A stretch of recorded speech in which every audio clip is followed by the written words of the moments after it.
Goeiedag, ek is Jan Brink hier van AP Kerk Oudtshoorn in Grootfontein.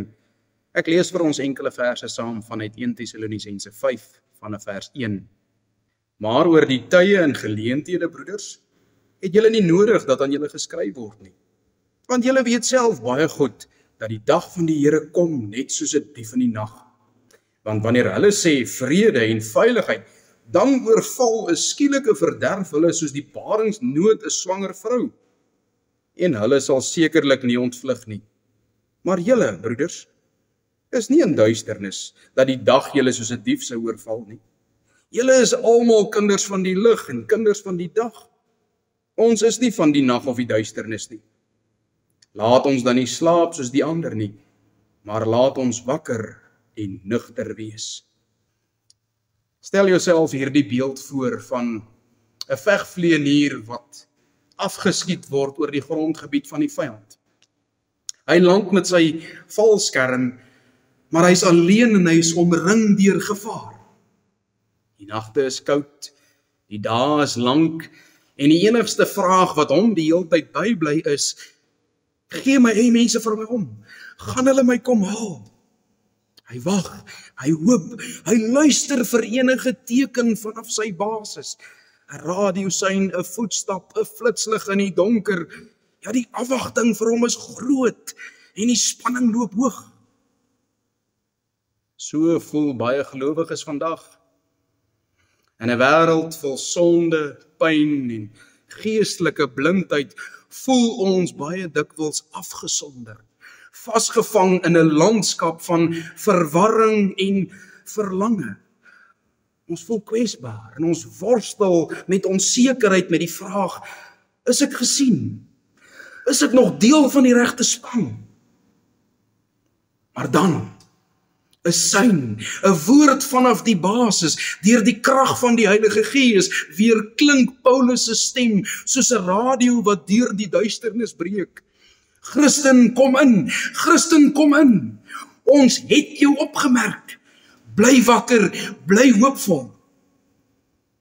1 Tessalonisense 5 word ons opgeroep om nie te slaap soos die res nie, maar om wakker en nugter te wees, toegerus met geloof, liefde en hoop, want die reddingsspan is op pad. Christus kom en jy is nie vergete nie. Paulus praat hier van die wederkoms van ons Here Jesus, daardie groot dag wat niemand weet wanneer dit sal wees nie. En hy gebruik hier die beeld van 'n swanger vrou. Sy kan nie die pyne keer wanneer sy in kraam gaan nie. Haar liggaam ontsluit van self en die kontraksies word net meer en hulle word sterker hoe nader die baba aan geboorte kom. Daar is niks wat 'n vrou kan doen om dit terug te hou nie. Ongelukkig is dit nie soos 'n noot wat jy kan knyp as jy ver is van die badkamer af nie. So is die koms van ons Here Jesus. Hy kom. Daar is niks of niemand wat hom gaan keer nie. Niks wat sy tyd van koms gaan beïnvloed nie. En niemand sal sy koms kan ontvlug nie. Ja, die wêreld is 'n oorlogsone tussen goed en kwaad.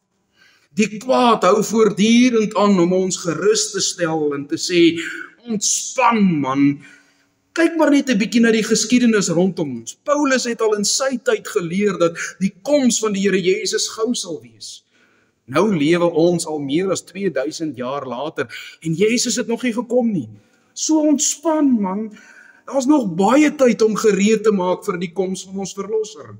Vrede, veiligheid. Dis waarteen Paulus waarsku hier in vers 6. Ons moet veg teen daardie mense wat ons probeer gerusstel. Mense wat ons aan die slaap wil sus. Want die wêreld met al sy subtiele vervolging wil die Christendom so graag breinspoel sodat ons verslap in ons geestelike lewens. Ons raak gemaklik met sonde hier rondom ons. Ons begin selfs later kanse vat.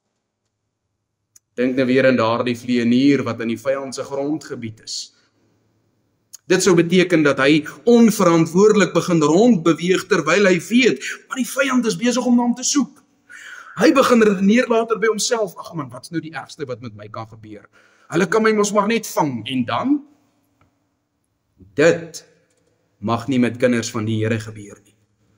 Ons mag nie by die punt kom waar ons toegee aan die sonde, omdat ons nou moeg gewag is vir die koms van ons Here Jesus nie. Ons mag nie mak raak vir die sonde rondom ons, sodat ons mettertyd waaghalsig begin raak nie.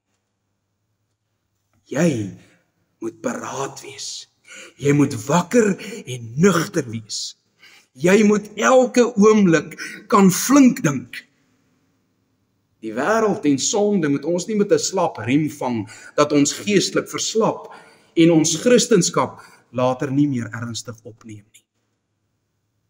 Ja, die Bybel leer vir ons is in hierdie wêreld, maar ons is nie van hierdie wêreld nie. Ons is almal soos daardie vegvlieënier wat binne die vyand se grondgebied geval het.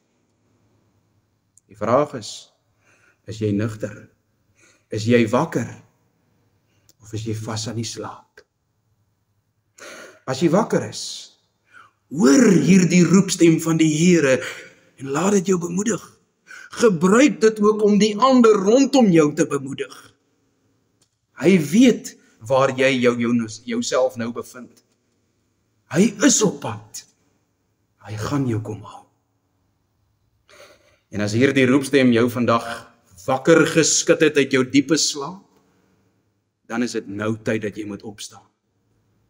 Jou verlosser is op pad. Raak nugter en wees gereed. Kom ons bid saam. Here Jesus, ons weet dat U op pad is. Help ons asseblief deur U Gees om elke dag nugter en wakker te wees, gereed vir U koms. Seën ons met geloof sodat ons goeie moed kan hou totdat U kom. Amen.